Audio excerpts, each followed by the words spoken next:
In this video, I'm going to show you how to fix the issue where the ear speaker on your iPhone stops working.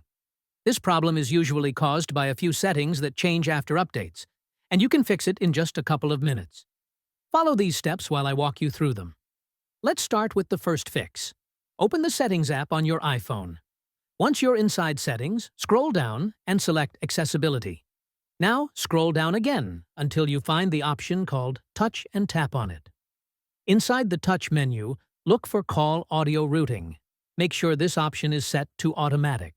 If it's set to Speaker or Bluetooth, your ear speaker might stop working during calls, so setting it to Automatic usually solves the issue instantly. Now let's move on to the second fix. Go back to the main Accessibility menu, scroll down and select Hearing Devices. Inside this menu, look for the option called Hearing Aid Compatibility. Turn this option on. This improves the audio signal for the ear speaker and often fixes low or missing sound during calls.